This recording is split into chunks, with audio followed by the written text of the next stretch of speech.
The SkyKid.com movie review. Before I Wake, 2016. Starring Jacob Tremblay, whose role as Jack in Lenny Abramson's Film Room won him the Critics' Choice Movie Award for Best Young Performer. Before I Wake joins the rather sporadic genre of coming-of-age horror movies.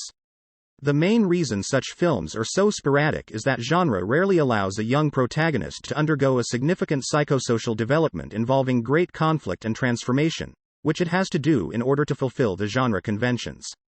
Based on the film's trailer, I had high expectations of Mike Flanagan's film and they were mostly met, even though the original premise, a boy whose dreams come to life, was diluted with clichés at times. The clichés were mostly due to the attempt by the filmmakers to follow the horror flick genre conventions, which makes some scenes oddly familiar. For example, an orphaned boy adopted by a caring couple who soon discover there is more about him than first meets the eye, jump scenes aiming to surprise and scare, etc. While primarily typical for a horror flick, the narrative of Before I Wake features nuances about human nature, mourning and interpersonal relationships that turn the film into a psychological drama.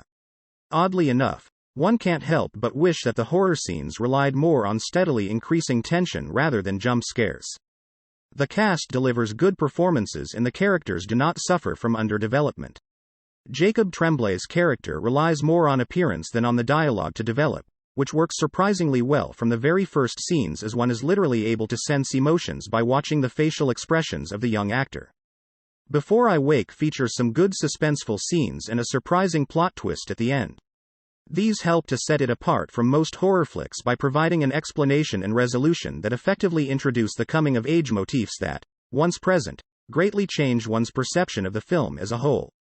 Granted, as with many films featuring elements of fantasy and horror, one has to suspend a sense of disbelief in order to enjoy the film. This review was written and produced for theskykid.com by Georgi Krastov. Feel free to explore our site for more reviews of coming-of-age movies.